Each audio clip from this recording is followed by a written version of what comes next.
નમસ્કાર। આજે આપણા મોટા ભલગામ પટેલ પરિવાર સુરત દ્વારા આયોજિત આ પ્રથમ સ્નેહ મિલન સમારોહમાં ઉપસ્થિત તમામ વડીલો, માતાઓ, બહેનો, યુવા મિત્રો, બાળકો તથા બહાર ગામથી પધારેલા આમંત્રિત મહેમાનો, મહાનુભાવોનું હાર્દિક સ્વાગત અને અભિવાદન કરું છું। ચાલો આપણે સૌ સાથે મળી પ્રેમ, એકતા અને સહકારની ભાવનાને વધુ મજબૂત બનાવીએ અને આપણા પરિવાર તથા ગામના વિકાસ માટે સતત પ્રયત્નશીલ રહીએ। ફરી એકવાર આપ સર્વોનું સ્નેહ મિલન સમારોહમાં હાર્દિક સ્વાગત છે। બીજી ટૂંકમાં આપણે થોડી માહિતી જોઈએ તો આપણા મોટા ભલગામ ગામનું સ્નેહ મિલન લાસ્ટ છેલ્લે 2008માં થયું હતું। હવે આ સ્નેહ મિલન ચાલુ કરવા પાછળનો હેતુ આપણો મુખ્ય શું છે? તો ખાસ આપણો મુખ્ય હેતુ ગામની અંદર આપણે આપના ઘર એટલે કે રસોડું ચાલુ કરવા માટેનો પ્રયત્ન કરીએ છીએ। તો રસોડું ચાલુ કરવું હોય તો એના માધ્યમ માટે સૌથી પહેલા આપણે આ રીતે એકવાર સ્નેહ મિલન દ્વારા ભેગા થઈએ તો આપણે ગામનો જે વિકાસ કરવાનો છે કે ગામમાં જે રસોડું ચાલુ કરવાનું છે એના માટેથી અને એક સ્નેહ મિલન ચાલુ કરવાનો મુખ્ય ઉદ્દેશ અમારો એ હતો। બીજું, આવતા વર્ષે આપણે આ જે સ્નેહ મિલન કરીએ, હવે સ્નેહ મિલન આપણે દર વર્ષે ચાલુ રહેશે। તો આવતા વર્ષના સ્નેહ મિલન માટે આપણે આપણા બાળકોને પ્રોત્સાહિત કરી શકીએ। તો દરેક બાળકોના આપણે રિઝલ્ટ લેશું, તેમાં 1 થી 3 નંબર જે બાળકોના આવશે એમને આપણે ઇનામ આપશું, સ્ટેજ પરથી સન્માન કરશું। બાકી જેટલા પણ બાળકોના રિઝલ્ટ આવ્યા હશે એ બાળકોને આપણે ઇનામો તો ફરજિયાત આપવાના જ છે। સાથે સાથે સ્નેહ મિલનની સાથે અમે હીરપરા પરિવારમાં એક નવું આયોજન કર્યું છે કે તે સ્નેહ મિલન સાથે આપણા રસોડું હોય, દરેક માણસો તો બધા આવીએ છીએ, તો ત્યાં અમે હીરપરા પરિવારની દીકરીઓના લગ્ન કરાવીએ છીએ। તો એવું આયોજન પણ આપણા ગામના સ્નેહ મિલન દ્વારા આપણે કરી શકીએ। ગામમાં કોઈ જરૂરિયાતમંદ વ્યક્તિ હોય, અમને દીકરીના લગ્ન કરવા હોય તો આપણે આ સ્નેહ મિલનની સાથે દીકરીઓના લગ્ન પણ કરી શકીએ। આગળ જતાં એવું પણ આપણે આયોજન રાખ્યું છે। ત્યાર પછી આપણે દર વર્ષે સ્નેહ મિલનમાં કંઈક નવું જાણવા મળે, નવા વક્તાઓ આપણે બોલાવીએ, નવી માહિતી આપીએ। તો આ વર્ષે પણ આપણે વક્તા તરીકે આપણા જ ગામના ધીરજલાલ કોટડિયા આપણને વિચારોનું વાવેતર કરશે। ત્યાર પછી એક ઝાખરડા ગામના આશ્રમ શાળાના બાળકોને આપણે બોલાવ્યા છે કે જેને આપણે ગૂગલ બાળકો કહીએ છીએ। એ બાળકો હજી 4થું 5મું ધોરણ ભણે છે પણ યુપીએસસી જીપીએસસીની પરીક્ષા આપી શકે એટલું નોલેજ એમની પાસે છે। તો એ બાળકોનું પરફોર્મન્સ પણ આપણે નિહાળવાનું છે। તો દર વર્ષે કંઈક ને કંઈક આવા નવા પરફોર્મન્સ સાથે આપણું સ્નેહ મિલન આપણે કાર્યરત રાખીશું। બીજું, સ્નેહ મિલન થકી એકબીજાના દુઃખમાં આપણે કંઈ પણ ભાગ લેવો હોય તો લઈ શકીએ। કોઈને કંઈ એવું મોટું દવાખાનું આવ્યું હોય કે કોઈ પણ એવા કાર્ય હોય તો સ્નેહ મિલનના માધ્યમ થકી આપણે એમને મદદરૂપ થઈ શકીએ। બીજો જે એક સૌથી સળગતો પ્રશ્ન અત્યારે દરેક માટે છે, સંબંધ કરવો દીકરા દીકરીઓના લગ્ન માટે। તો એના માટે પણ પરિવારના સ્નેહ મિલનમાં અમે એવું આયોજન કર્યું છે કે ભાઈ અમારા હીરપરા પરિવારનું જે સ્નેહ મિલન કરીએ છીએ તો અમારા જે કંઈ ડેટા છે એ અમે કોટડિયા પરિવારમાં આપીએ છીએ, વઘાસિયા પરિવારમાં આપીએ છીએ, ત્યાંથી અમે દીકરાઓના ડેટા લઈએ છીએ। તો આ રીતે એકબીજાના ધીરે ધીરે આપણે સંપર્કો કરી અને ડેટાની આપ-લે કરીએ છીએ કે જેથી આપણો જે સળગતો પ્રશ્ન છે સંબંધવાળો તો એ પણ ભવિષ્યમાં એના ઉપર આપણે થોડું કામ કરી શકીએ। તો ખાસ સ્નેહ મિલન કરવાનો હેતુ આપણો મુખ્ય આ હતો કે આવા બધા આયોજનો આપણે સ્નેહ મિલનના માધ્યમ થકી કરી શકીએ। બીજું એક ટૂંકમાં આપણે આમંત્રણ આપવાનું છે આવનાર કાર્યક્રમો માટે। તો 17/7/2026ને શુક્રવારે આપણા મોટા ભલગામ ગામની દીકરીઓનું સ્નેહ મિલન આ જ સ્થળે અને આ જ સમયે અહીંયા રાખેલું છે, આ જ હોલની અંદર। તો એમાં જે કોઈ ભાઈઓને આપણે દીકરીઓના નામ લખાવવાના બાકી હોય તો એ 4-5 બહેનોને આજે આપણે અહીંયા બોલાવ્યા છે, પાછળ ટેબલ બી નખાવ્યું છે। તો કોઈ પણ દીકરીઓના નામ લખાવવાના બાકી હોય તો 17 તારીખે એમનો પ્રોગ્રામ છે, તે પહેલાં એ બધા બહેનોના નામ લખાવી દેવાના કે જેથી બહેનોનો પ્રોગ્રામ પણ ભવ્ય અને સારી રીતે આપણે અહીંયા કરી શકીએ। બીજું, આપણે આવતું સ્નેહ મિલન કે બીજું સ્નેહ મિલન આપણે કાર્ડની અંદર 10/1/2027 તારીખ લખી હતી પણ 14 તારીખે ઉત્તરાયણ આવે છે તો હીરાવાળાને બધાને રજા ન હોય તો એના માટે આપણે 10 તારીખે નહીં રાખી શકીએ અને 3 તારીખ અને 1 તારીખ એટલા માટે નથી રાખી શકતા કે 3 તારીખે અમારું હીરપરા પરિવાર અને કોટડિયા પરિવારનું સ્નેહ મિલન હોવાથી આપણે આગળનો રવિવાર ન રાખી શકીએ ઉત્તરાયણ પહેલાંનો। એટલે આ 14 તારીખ 10 તારીખ વાળું હતું એ આપણે કંઈક તારીખ ચેન્જ કરશું। જો 12મા મહિનામાં લઈ જઈએ તો એ સ્નેહ મિલન આપણું 2026માં થઈ જાય, એટલે એક જ વર્ષમાં 2 સ્નેહ મિલન થાય। એટલે કદાચ આપણી તારીખ છે 14/3/2027, એટલે હોળી પહેલાના જે કમુરતા આવે છે એ કમુરતામાં આપણે તારીખ નક્કી કરશું। તો જે કંઈ તારીખ ફાઇનલ થશે એ આપણે ગ્રુપની અંદર મૂકી દઈશું। તો આવતું આપણું બીજું સ્નેહ મિલનની તારીખ પણ ટૂંક સમયમાં જ આપણે જાહેર કરી દઈશું। દર વર્ષે આપણે કંઈ પણ નવી થીમ સાથે સાથે સ્નેહ મિલન કરીશું, એટલે કોઈ પણ સ્નેહ મિલન કોઈ મિસ કરવાના નહીં। કારણ કે સ્નેહ મિલન એટલે ખાલી આવી ગયા, ભોજન કરીને છૂટા પડ્યા એ ટાઈપનું આપણું સ્નેહ મિલન નહીં હોય। દરેક સ્નેહ મિલનમાં તમને ક્યાંક નવીનતા જોવા મળશે, નવી થીમ ઉપર આપણે કાર્ય કરશું। અને ખાસ બીજું એ કે આપણે કોઈ પણ જે આમંત્રણ છે એ સોશિયલ મીડિયાના માધ્યમથી જ આપણે આમંત્રણ સ્વીકારવાનું રહેશે. કોઈને પર્સનલ ફોન કરી અને આપણે આમંત્રણ આપશું નહીં. એટલે કોઈ પણ માહિતી મળે કે ભાઈ આ તારીખે આપણા ગામનું સ્નેહ મિલન છે, તો સોશિયલ મીડિયાનું આમંત્રણ છે એ રૂબરૂ મળ્યા તુલ્ય સમજી અને ખાસ આમાં આપણે હાજરી આપજો. આ કાર્યક્રમમાં અમે કુલ 45 સભ્યોની અમારી કમિટી બનાવી છે. ગામના જે મુખ્ય સહપરિવારો હતા, હિરપરા પરિવાર, વગાસિયા પરિવાર, વેકરિયા પરિવાર, ગોધાણી પરિવાર અને બાંભરોલિયા પરિવાર, તો આ 13 સહપરિવારમાંથી એક વ્યક્તિને આપણે મુખ્ય આયોજક તરીકે લીધા છે. અને આ રીતે આપણે વ્યક્તિઓને મુખ્ય આયોજક તરીકે બનાવી અને ગામના તમામ સહપરિવારોને આમાં સાથે આપણે સાંકળી લીધા છે. બીજું, આપણે અપના ઘર માટે અત્યારે કોઈ ફાળો કે કંઈ જરૂરિયાત નથી, પણ જ્યારે આપણું અપના ઘર ચાલુ થાય ટૂંક સમયની અંદર, તો એ ખાલી અમે એક વાત મૂકી હતી. તો એ વાતમાં આપના ઘર માટે 11,000 રૂપિયા હરજણભાઈ તેજાભાઈ ગોધાણી અમદાવાદ તરફથી એને ખાલી લખાવી રાખ્યા છે કે તમે ગમે ત્યારે ચાલુ કરો ત્યારે મારા 11,000 રૂપિયા તમારે આપના ઘર માટે પહેલા લેવાના. અને એવું જ એક બીજું નામ છે ચંદુભાઈ પાતાભાઈ વગાસિયા સુરત. એમનો એવો સંકલ્પ છે કે તમે જ્યારે આપના ઘર ચાલુ કરો ત્યારે રોજ 2 વ્યક્તિનો ખર્ચો આજીવન, તમે જ્યાં સુધી આપના ઘર ચલાવો ત્યાં સુધી આજીવનનો 2 વ્યક્તિનો ખર્ચો આપીશ. તો જ્યારે પણ આપણું અપના ઘર ચાલુ થશે, આ બધી વસ્તુ છે ત્યારે આપણે જરૂરિયાત છે. અત્યારે આપણે કોઈ અપના ઘર માટે ફાળો કે એવું કંઈ કરવાનું નથી. બીજું કે આપણે આ સ્નેહ મિલનમાં કોઈ પણ સ્નેહ મિલનો માટે પૈસાની તો ખાસ જરૂર હોય, પણ લોકોને એવું થાય કે ભાઈ અમે પૈસા આપીએ છીએ તો એનો યોગ્ય ઉપયોગ થયો કે નહીં થયો. તો આપણે એક નવી સિસ્ટમ રાખીશું કે આ સ્નેહ મિલનમાં જે કંઈ પણ આવક થશે અને જે પણ જાવક થશે તો એનું એક બોર્ડ આવતા સ્નેહ મિલનમાં તમે આવશો ત્યારે દરવાજામાં સૌથી પહેલાં તમને એ બોર્ડ જોવા મળશે કે ભાઈ 2026ના સ્નેહ મિલનમાં આપણી પાસે કેટલા પૈસા આવ્યા અને કેટલી જાવક થઈ અને કેટલી આપણી પાસે બેલેન્સ છે. તો દર વર્ષે આ રીતે આપણે હિસાબનું બેનર પણ મૂકી દઈશું. એવું અમે હિરપરા પરિવારમાં પણ આ રીતે બેનર મૂકીએ છીએ કે જેથી આવક જાવકની બધાને ખબર પડે. બીજું, હમણાં જે આ વરસાદનો માહોલ ગયો એમાં કોઈ પણ વરસાદી પાણીમાં આપણા ગામમાંથી કોઈને કંઈ પણ એવી તકલીફ થઈ હોય તો ખાસ એવી હોય તો વાત કરજો કે બેંકોએ આપણે 9% વ્યાજ દરથી લોન ચાલુ કરેલી છે 5 લાખ રૂપિયા સુધીની. તો વરસાદમાં કોઈનો સામાન કે એવું કંઈ પણ પલળી ગયું હોય તો એ પણ એક સ્નેહ મિલનના માધ્યમ થકી એમનું કામ આપણા થકી આપણે કરી શકીએ છીએ. અને બીજું છેલ્લે લાસ્ટમાં ખાસ એ કે ગામનું સ્નેહ મિલન આપણે અહીંયા પ્રથમ સ્નેહ મિલન આ રીતે આજે કર્યું છે. એવું ભલગામ ગામમાં પણ મેં એક શરૂઆત કરી છે અમારા હિરપરા પરિવારની. ત્યાં હિરપરા પરિવારના ગામની અંદર 2 સ્નેહ મિલન હું કરી ચૂક્યો છું અને હમણાં 7મ 8મમાં આપણે 3જું સ્નેહ મિલન અમારું ગામમાં આવશે. તો બીજા પણ આપણે જે ગામની અંદર બાંભરોલિયા, વેકરિયા, વગાસિયા જે પરિવારો છે ગામમાં પણ વર્ષમાં એક વખત આ રીતે સ્નેહ મિલન કરે અને ગામના લોકોને પણ લાભ મળે એવી અમારી ઈચ્છા છે. તો પોતાની રીતે શક્ય હોય તો ટ્રાય કરજો. અસ્તુ. જય ભારત. બીજને વાવી ગયા છે, જે બીજને વાવી ગયા છે એ જ વટવૃક્ષ થશે. આ ભલગામની ભૂમિ કેટલી પવિત્ર હશે કે જે આવા હિરલાઓ ને જન્મ આપ્યો. એક મને વાત કરી ધીરુભાઈને તો હું વર્ષોથી ઓળખું છું. એ સિવાયના અંકલેશ્વરમાં જે બિઝનેસમાં જમાવટ કરી છે એવા અનેક મહાનુભાવોને આ ભલગામની ભૂમિએ આપણને આપ્યા છે. ત્યારે આપણા ઘરની વાત, જે આપણા વડીલો વૃદ્ધો જે દુઃખી થાય છે, આપણી માવડીઓ જેને અહીંયા સુરત નથી ભાવતું, એના માટે આપણા ઘર એ આશીર્વાદરૂપ છે. અને મને વિશ્વાસ અને ભરોસો છે કે આજના આ પ્રથમ સ્નેહ મિલનમાં જે આયોજક કમિટીએ જે વિચાર્યું છે એ બધું જ મારો ભગવાન ભોળોનાથ પૂરું કરશે. આવો આપણે કાર્યક્રમને ઝડપથી. પિતૃદેવો ભવ, ગુરુર્દેવો ભવ, રાષ્ટ્રદેવો ભવ. એકબીજાના હાથ પકડી લો, આમ નામ રાખજો, મારી સાથે બોલજો.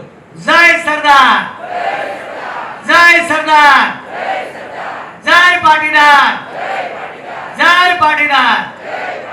Thank you. આવો આપણે અને ઝાપા સુધી વળાવવા જઈએ. આ ગુણિયલ ગુજરાતની અસ્મિતા છે, આ સૌરાષ્ટ્રની સંસ્કૃતિ છે.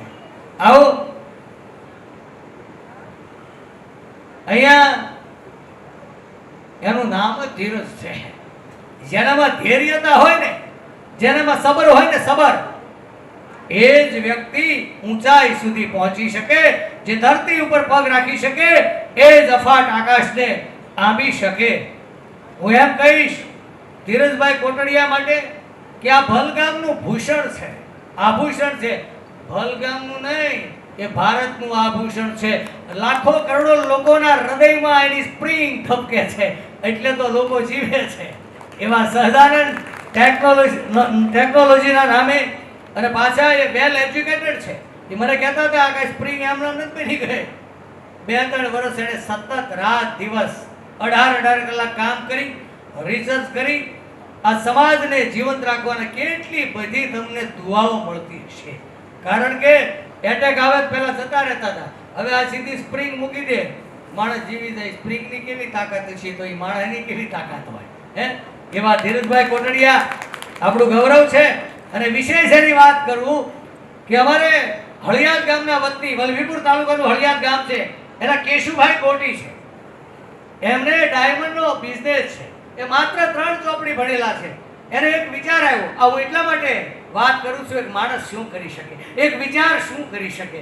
વિચારમાં બહુ મોટી તાકાત છે. તો એ કેશુભાઈને વિચાર આવ્યો. વિનોબાજીનું એક મેગેઝિન વાંચતા હતા, એમાં લખ્યું હતું શોષિતો, પીડિતો, વંચિતો, દલિતો, આદિવાસી હજુ બહુ ગરીબ છે, બહુ જરૂરિયાત છે. એણે વિચાર કર્યો કે હું 5 સરસ્વતી ધામ બનાવીશ. એણે સંકલ્પ કર્યો અને શરૂ કર્યું. પછી ધીમે ધીમે ધીરુભાઈ જેવા અનેક સુરતના દાતાઓ, ગુજરાતમાંથી દાતા મળ્યા. અત્યારે એક સરસ્વતી ધામ અત્યારે 17 રાજ્યમાં કામ ચાલે છે. એક સરસ્વતી ધામના 70 લાખ રૂપિયા છે. એમાં 35 લાખ રૂપિયા કેશુભાઈ કોટીના અને 35 લાખ જો ધીરુભાઈના હોય તો ધીરુભાઈના બાપુજીનું નામ લાગે, કેશુભાઈનું ક્યાંય નામ ન લાગે. અને સ્ટેજ ઉપર એક પણ સન્માન નહીં સ્વીકારવાનું. આ કેશુભાઈનું અભિયાન આજે 351 સુધી પહોંચ્યું છે અને 1008 સુધી લઈ જવાની તૈયારી. 1008 ગુણ્યા 35 લાખ તો કરો એટલે મને મારા ખ્યાલ મુજબ 300 કરોડ ઉપર થાય એટલા વાપરવા છે. પણ મજાની વાત તો એ છે કે આ ભલગામનું ગૌરવ, ભલગામનું આભૂષણ ધીરુભાઈ કોટડિયાએ એ કેશુભાઈના યજ્ઞમાં 15 હોસ્ટેલનું દાન આપ્યું છે.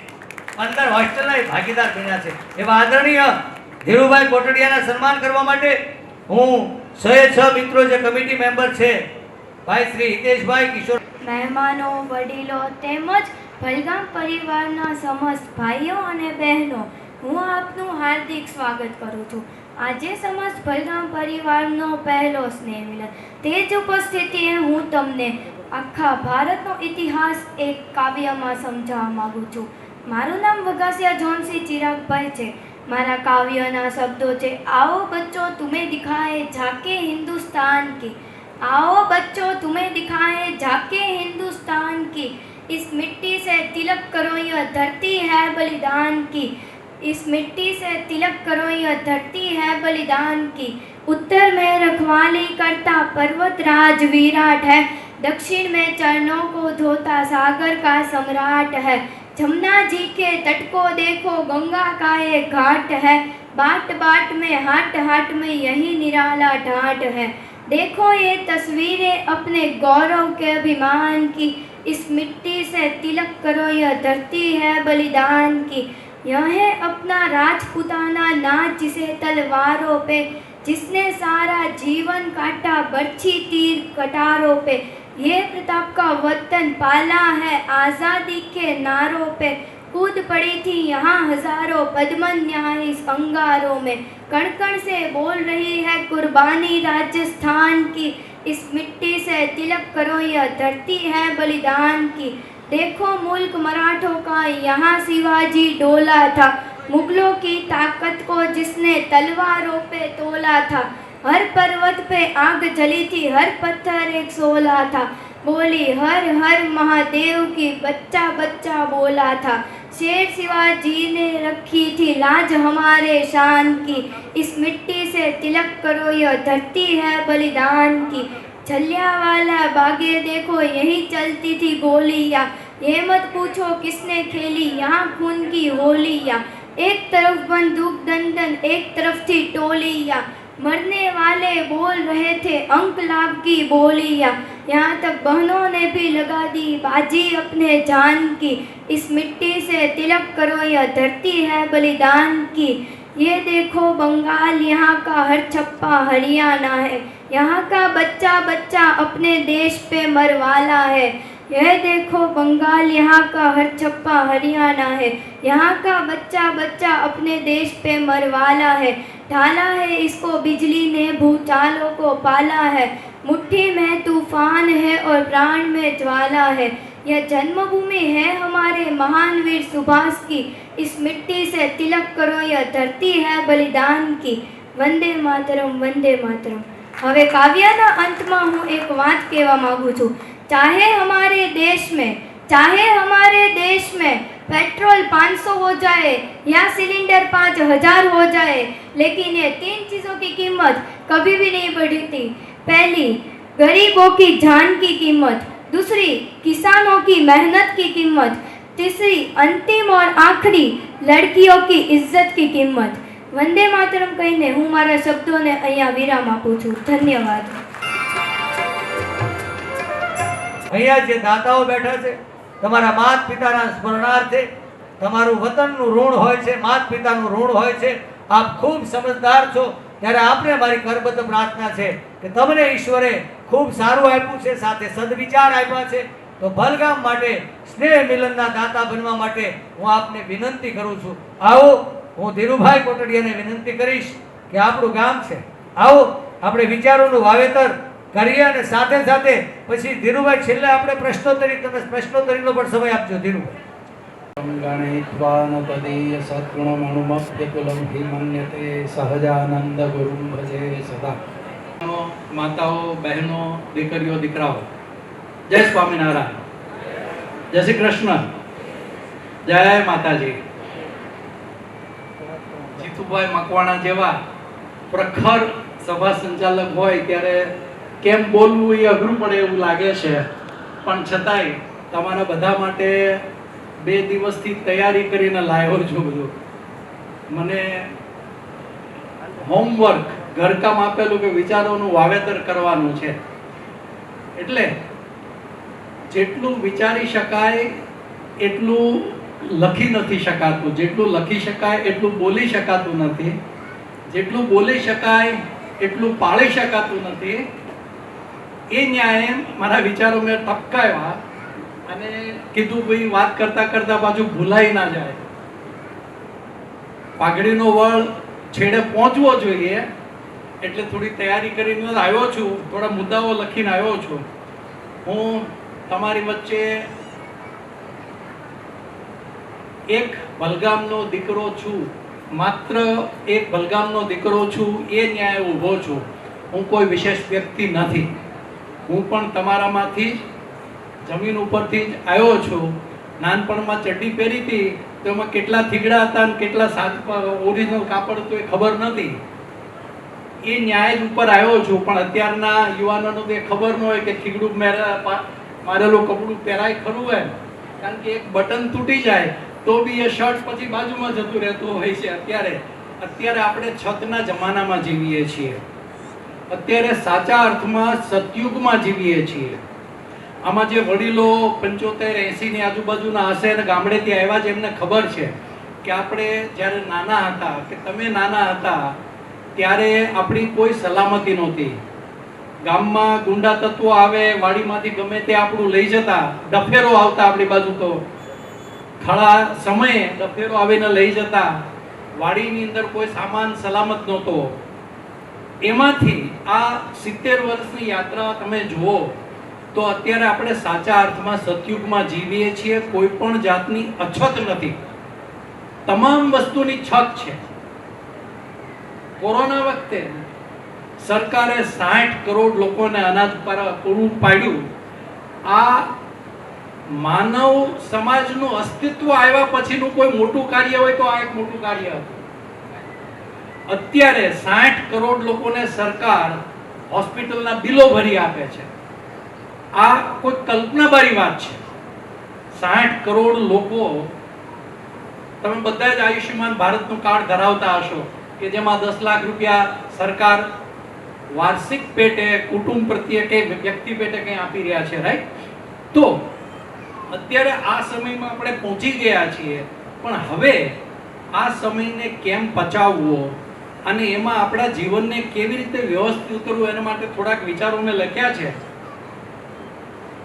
આમાંથી 5 જણને પણ જો એ કામ લાગશે તો મારું વાવેતર હું સફળ માનીશ. આપણે બધા જ ખેડૂત પુત્રો છીએ. ખેડૂતો કદાચ નથી હવે રહ્યા, કારણ કે હવે ખેતી કરતા નથી, પણ ખેડૂત પુત્રો અથવા તો ખેડૂતનું લોહી આપણામાં વહે છે.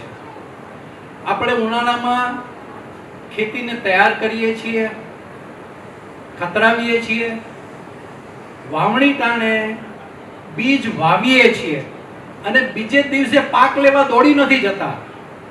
આપણે ધીરજપૂર્વક પાક તૈયાર થાય, છોડ મોટો થાય, એમાં ફૂલ આવે, એમાં સૂયા બેસે, એમાં મગફળીના દાણા બેસે અને પાકે એની રાહ જોઈએ છે દિવાળી સુધી. પણ દુર્ભાગ્ય આપણા એ છે કે અહીંયા અત્યારે બધાને એમ છે કે ભજીયા તળાય એમ પૈસા તળી શકાય છે અને એને કારણે બધા જ પ્રોબ્લેમ શરૂ થાય છે.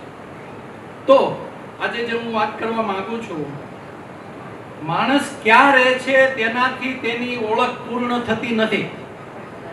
માણસ પોતાના હૃદયમાં શું લઈને જીવે છે તેનાથી તેની સાચી ઓળખ થાય છે. જીતુભાઈ વાત કરી 5મા ધોરણના એક ગરીબ બાળકની. એને એ યાદ રાખ્યું હું ક્યાંથી આવ્યો છું, પોતાના મૂળ સાથે એ જોડાઈ રહ્યો છે, એ એની સાચી ઓળખ છે.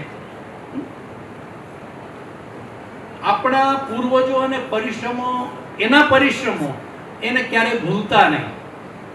તમારા બધાના વડીલો કે તમારા દાદાઓ, એમણે જે કાળી મહેનત ગામમાં કરી છે, મજૂરી કરીને ભણાવ્યા હતા અથવા તો મજૂરી કરીને જાજુ તમે ભણ્યા ના હો તો તમને અહીંયા સુરત મોકલ્યા હોય અને સુરતમાં અહીંયા સેટ થવા માટે કંઈક થોડી ઘણી મદદ કરી હોય તો એ ક્યારેય ભૂલશો નહીં. કારણ કે અત્યારે સમાજમાં જે સાંભળવા મળે છે કે મા બાપો દુઃખી થઈ રહ્યા છે, એને કાં તો યોગ્ય સારવાર નથી મળતી અથવા તો સમયે યોગ્ય ભોજન નથી મળતું. આજે ભલગામની અંદર આ આપના ઘર શરૂ કરવાની જે વાત આવી રહી છે એનું કારણ શું છે? ત્યાં વડીલોને મુશ્કેલી હશે તો આપના ઘર શરૂ કરો. વૃદ્ધાશ્રમ શરૂ થાય છે એ આપણા માટે શરમજનક બાબત છે. વૃદ્ધાશ્રમ શા માટે શરૂ કરવું પડે? કારણ કે આપણે આપણા મા બાપને સાચવી ન શકીએ તો આપણે વૃદ્ધાશ્રમ શરૂ કરવું પડે ને. હવે અહીંયા જે વડીલો છે એને ખાસ તમને એક યાદી આપી દઉં. વૃદ્ધાશ્રમની વાત આવી છે એટલે તમારી પાસે જે પૈસા હોય એ તમારા છોકરા ગમે તેવા ડાયા હોય તો બધા આપી નહીં દેતા. તમે તમારા ખાતામાં જમા રાખજો, બેંકમાં ફિક્સ ડિપોઝિટ કરી દેજો. કોઈને લોન પણ નહીં આપતા, કારણ કે અત્યારે સમાજમાં ખોટું કરવું એની કોઈ શહેર શરમ લોકોને નથી રહી. કદાચ એને ખોટું ન પણ કરવું હોય તો એ પાછું ખોટું કામ કરી આવ્યો હોય એટલે અટવાઈ ગયો, નવરો થઈ ગયો હોય. અને મને એના ઘણા અનુભવો છે. જેટલા લોકો પૈસા લઈ ગયા એમાંથી 50% પૈસા આપવા જ નથી આવ્યા પાછા. એટલે પૈસા ગયા છે અને સંબંધે ગયા છે. એટલે વડીલોને ખાસ તમારા દીકરા ગમે તેવા ડાયા હોય તો પણ તમારી જીવન મૂડી તમે તમારા ખાતામાં સ્ટેટ બેંક ઓફ ઇન્ડિયા કે એવી ગવર્મેન્ટ બેંકો છે એમાં ફિક્સ ડિપોઝિટ રાખજો. ભલે તમે એમાં 6 કે 7% જ વ્યાજ મળતું. બીજે ક્યાંય ખોટા રોકાણ કરશો નહીં કે જેથી કરીને તમારે લોહીના આંસુ પાડવા પડે. અને જ્યારે તમે નહીં હો ત્યારે તમારા પૈસા એ તમારા છોકરાઓના સંતાનોને જ મળવાના છે. એટલે હાથથી દેવાની ઉતાવળ કરવી નહીં. તમને તમારા દાદા દાદીની ગરીબી અને મુશ્કેલી વારસામાં મળી નથી, પરંતુ તેમની શિસ્ત, પ્રમાણિકતા અને સહનશક્તિ જરૂર વારસામાં મળવી જ જોઈએ.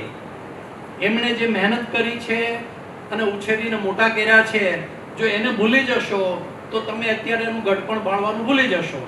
એટલે પૈસો જરૂરી છે, પરંતુ પૈસો જ જીવન નથી. આજે દુર્ભાગ્ય આપણા એ છે કે પૈસા પાછળ આંધળી દોટ લોકોએ મૂકી છે. પૈસા કમાવા એ ખોટું નથી, પણ પૈસા જ જીવનમાં સર્વસ્વ છે એવું જે થઈ ગયું છે સમાજમાં, એ સૌથી મોટી ભૂલ છે અને એના કારણોમાં આપણે આગળ જઈશું. પણ વધુ પૈસા એટલે વધુ સુખ અથવા તો પૈસાવાળો સુખી હોય એ માન્યતા જે ઘર કરી ગઈ છે એ સંપૂર્ણપણે અર્થવિહીન માન્યતા છે, મૂર્ખાઈ ભરેલી માન્યતા છે. જો પૈસાવાળા સુખી હોય, સુખી માણસ કોઈને હારે ઝઘડો કરવા ના જાય. તમે સહમત છો એ વાતથી? તો તમે જોશો કે પૈસાવાળા સૌથી વધારે ઝઘડા કરતા હોય છે, તો પછી એને સુખી કેવો કે? એટલે પૈસા કમાવા જરૂરી છે, પણ પૈસા માટે અનીતિ, ખોટા કામ, ચોરી આ યોગ્ય નથી. પૈસા આપણને મોટું ઘર આપી શકે છે, પરંતુ ઘરમાં પ્રેમ નહીં આપી શકે. પૈસા મોંઘો પલંગ આપી શકશે, પરંતુ ઊંઘ ક્યારેય નહીં આપી શકે. પૈસા સારી હોસ્પિટલ આપી શકશે, પરંતુ હંમેશા સ્વાસ્થ્ય આપી નહીં શકે. પૈસા ઘણા પરિચિતો આપી શકે. તમારી પાસે પૈસા હોય એટલે ભાઈ ભાઈ કરતા બધા જ આવવાના છે. કલકત્તામાં એક સામાન્ય માણસ, રણછોડ નામ હતું, અને એને બધા રણછોડીઓ કહીને જ બોલાવતા. એમાં એને અચાનક લોટરી લાગી. એને ગામને ખબર પડી કે ભાઈને લોટરી લાગી છે, એટલે બધા રણછોડભાઈ, રણછોડભાઈ, રણછોડલાલ, રણછોડરાવ આવું બધું કહેવા માંડ્યા. એટલે આ ભાઈ કે હાલો હાલો મારી ઘરે હાલો. પછી તિજોરી પાસે એને લઈ જાય કે એને દેખાડે કે આને તમે રણછોડલાલ કહો, હું તો રણછોડ્યો જ છું, આ તિજોરીને તમે બોલાવો છો, મને નથી કોઈ બોલાવતા. સમજી કે આ સમાજની પરિસ્થિતિ છે. પૈસો ભવ્ય ધાર્મિક અથવા તો સામાજિક કાર્યક્રમ આપી શકશે, પરંતુ હૃદયમાં ભક્તિ ક્યારે જાગૃત નહીં કરી શકે, અથવા તો તમારા પ્રસંગમાં આવેલાઓને આત્મીયતા નહીં જગાવી શકે. એટલે આપણે પૈસાને નકારવો નથી, પરંતુ તેની સાચી જગ્યા નક્કી કરવાની અતિ જરૂર છે. પૈસો આપણા હાથમાં રહેવો જોઈએ, આપણા મગજ ઉપર નહીં. પૈસો આપણો સેવક રહેવો જોઈએ, આપણો માલિક ના થઈ જવો જોઈએ. જીવનમાં પૂરતું કેટલું છે એ બધાએ આપણે નક્કી કરવાનું છે. આજે આપણે હરીફાઈમાં લાગેલા છીએ. હરીફાઈના અનેક કારણો છે. બાજુવાળાને ત્યાં ગાડી આવી એટલે આપણા ઘરમાં એક કંકાસ શરૂ થઈ જાય કે આપણી પાસે કેમ ગાડી નથી, એલા ભાઈ ભગવાને પગ દીધા છે. અથવા તો આપણી પાસે મોટરસાયકલ છે તો મોટરસાયકલથી ઓફિસે તો જવાય જ છે, ગાડીની જરૂર નથી. અથવા તો ગાડી છે બાજુવાળા પાસે મોટી ગાડી આવી તો ભાઈ મને મોટી ગાડી જોઈએ. એલા ભાઈ આપણે ટાંગા આધાર રહેવાનું કામ છે, ચાર પૈડા ઉપર ટાંગા મહેનત ના કરવી પડે એનું કામ છે કે મોટી ગાડીનું કામ છે? માનવ સમાજ જ્યારથી અસ્તિત્વમાં આવ્યો ત્યારથી એક પણ મનુષ્ય એવો નથી જન્મો કે જે પોતાની ઈચ્છાને પૂરી કરી શક્યો હોય. જીતુભાઈ કદાચ આ વાત સાથે પૂર્ણ સહમત થશે. માણસ પોતાની જરૂરિયાત પૂરી કરી શકે છે, માણસ ક્યારેય પોતાની ઈચ્છા પૂરી કરી શકતો નથી. રાવણને સ્વર્ગ સુધી સીડી બાંધવી હતી પણ એ બાંધી શક્યો. સોનાની લંકા ઊભી કરી પણ સ્વર્ગ સુધી સીડી બાંધી શક્યો નહીં, એટલે એની ઈચ્છા પૂરી કરી શક્યો નથી.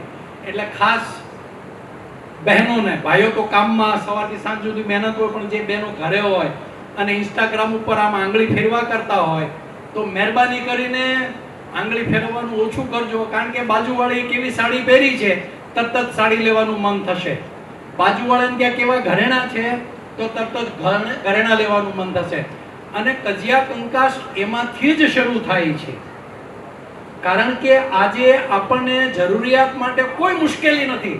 આપણે નો કમાઈએ તો સરકાર અનાજ આપે છે, પૈસા ન હોય તો સરકાર સારવાર આપે છે, કપડા માટે એક્સ્ટ્રા પૈસા મળે છે. અત્યારે આપણે અહીંયા વૃદ્ધોને પેન્શન શરૂ થયું કે મને ખબર નથી, પેન્શન શરૂ થઈ ગયું હશે.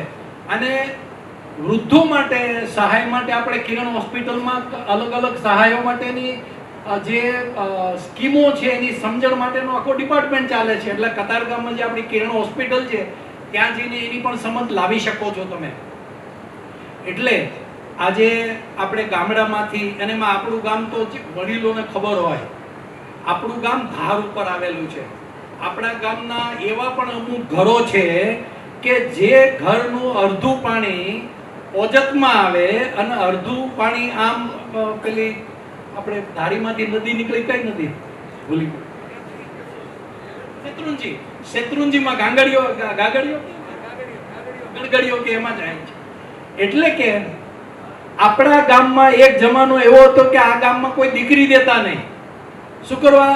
કે આ નપાણિયું ગામ છે. જો પેલા વડીલને ખબર છે કે આ દીકરી દેતા નહીં. શું કરવા? કે આ નપાણિયું ગામ છે, મારી દીકરી માથે બેડા લઈ લઈને એનું માથું તૂટી જશે, કારણ કે 2 કિલોમીટરથી પાણી વાડીમાંથી લાવવું પડતું. મને પોતાને ખબર છે, અમારા ઘરે ગાડીમાં 2 પીપળા રાખવામાં આવતા અને દરરોજ સાંજે ગાડું ઘરે પાછું આવે વાડીએથી ત્યારે 2 પીપળા ભરીને પાણી લાવવું પડતું કે જેથી કરીને ઢોરને પીવડાવી શકાય, કપડાં ધોઈ શકાય, વાસણો ધોઈ શકાય અને ઘર વપરાશ માટે પાણી વાપરી શકાય. એમાંથી અત્યારે આપણે અહીંયા વહેતા નળમાં પાણીને ઘી વહે એવી પરિસ્થિતિમાં આવી ગયા છે. રાઈટ? તો જે લોકો જરૂરિયાત અને ઈચ્છાઓ વચ્ચે તફાવત સમજી નથી શકતા એ જીવનમાં ક્યારેય સુખી થઈ શકતા નથી અથવા તો સુખી રહી શકતા નથી. એટલે અત્યારે જાહેરાતોથી, ટીવી ઉપર આવતી જાહેરાતો, ઇન્સ્ટાગ્રામ, યુટ્યુબ, આની ઉપરથી જે બહેકાવી જાહેરાતો આવે છે એ શું કામ કરે છે તમને સમજાવું. આપણી જે 5 જ્ઞાનેન્દ્રિયો છે, કાનથી સાંભળી શકાય, નાકથી સૂંઘી શકાય, આંખથી જોઈ શકાય, જીભ ઉપર જે રસાસ્વાદની ઇન્દ્રિય છે એનાથી આપણને સ્વાદના ભોજનની ખબર પડે છે. આ જે 5 જ્ઞાનેન્દ્રિયો છે એનાથી આપણે જગતનો અનુભવ કરી શકીએ છીએ. એમાં આંખ છે એ સૌથી તાકાતવાળી ઇન્દ્રિય છે અને સૌથી ભૂંડું પણ એ જ કરે છે. આપણું દૂર ઉભેલો કોઈ વાત કરતો હોય તો આપણે વાત સાંભળી નથી શકતા, પણ એ શું કરે છે જોઈ શકીએ છીએ. એટલે દૂર બોર્ડ ઉપર જે જાહેરાત છે એ શું કામ કરે છે? આપણી અંદર ઈચ્છાઓ તો પડેલી છે, પણ એ ઈચ્છાઓ રૂપી અગ્નિમાં આંખ છે એનેથી જોયેલી વસ્તુ પેટ્રોલ નાખવાનું કામ કરે છે. આપણી ઈચ્છાઓને ભડકાવે છે. એટલે શું જોવું અને શું ન જોવું એની ઉપર જો તમારી ડિસિપ્લિન એટલે શિસ્ત હશે, કંટ્રોલ હશે, તો તમે વધારે સુખી થઈ શકશો. એટલે આજના જમાનામાં સોશિયલ મીડિયામાં, પહેલા તો આપણે નાના હતા ત્યારે ગામને ચોરે ભવાઈ આવતા અને આપણે ભવાઈ જોવા જતા અને ત્યાં 2-3 ડ્રામાઓ થતા. આજે જગતની ભોવાઈ આપણે ખીચામાં લઈને ફરીએ છીએ. એ એક જીવતા જાગતા બોમ્બથી ઓછી નથી. ફોન આજે જરૂરી છે, પણ ફોનનો કેમ ઉપયોગ કરવો એ એના કરતા પણ વધારે જરૂરી છે. આપણા માટે પૂરતું કેટલું છે? પૂરતું એટલે વિકાસ રોકી દેવો એવી વાત નથી. પૂરતું એટલે જે મળ્યું છે તેની કિંમત સમજવી. પૂરતું એટલે પોતાની સફળતાની સરખામણી હંમેશા બીજાની સફળતા સાથે ક્યારેય નહીં સરખાવવી. તમને જે મળ્યું છે એ તમારી જરૂરિયાત કરતા વધારે છે તો એનાથી તમે સંતોષ રાખો. પૂરતું એટલે ધન સાથે મનની શાંતિ, પરિવારનો પ્રેમ, ભગવાન પ્રત્યેની કૃતજ્ઞતા જાળવી રાખવી. સંતોષનો અર્થ મહત્વકાંક્ષા છોડી દેવી એવી વાત નથી.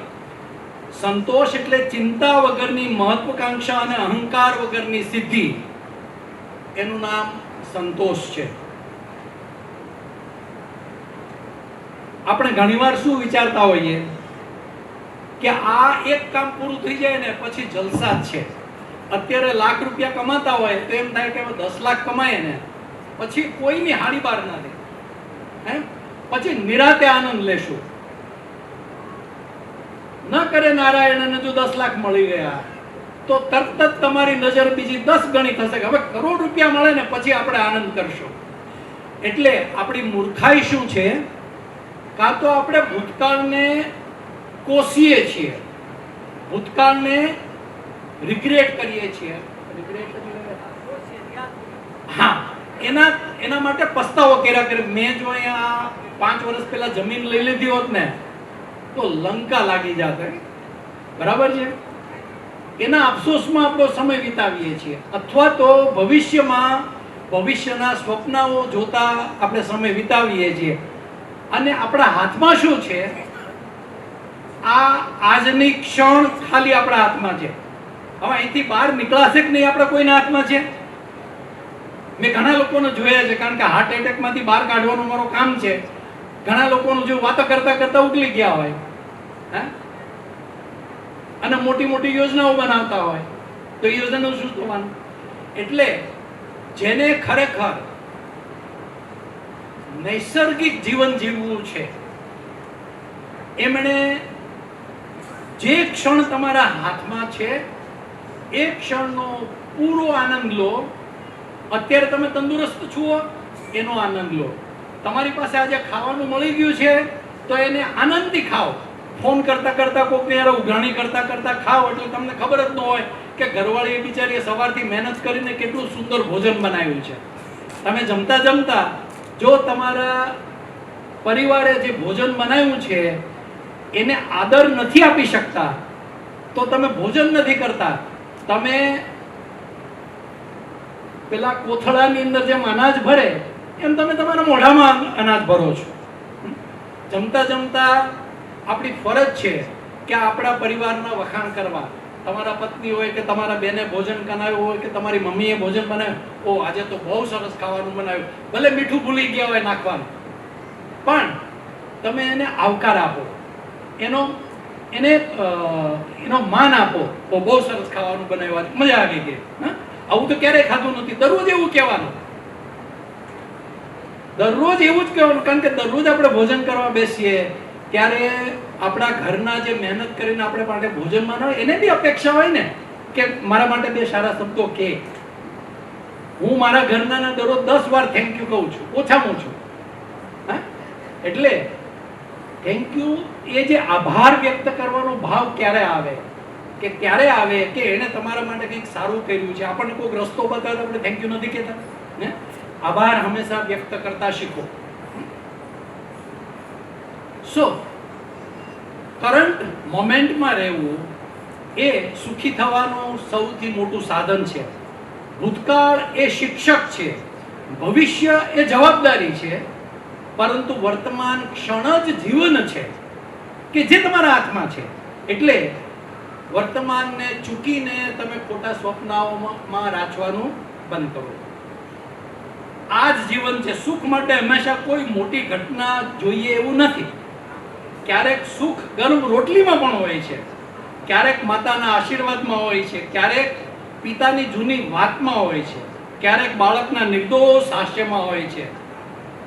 અત્યારે મોટા ભાગે છોકરાઓની જવાબદારી શિક્ષકોની જે એવું આપણે કરીએ છીએ. મારા ગુરુજી એવું કહેતા કે ગ્રહસ્થ ગાયો અને ભેંસો, આપણે ખેડૂતના છીએ, અત્યારે કોઈ ગાયો ભેંસો રાખતા નથી ગામડે, પણ આપણે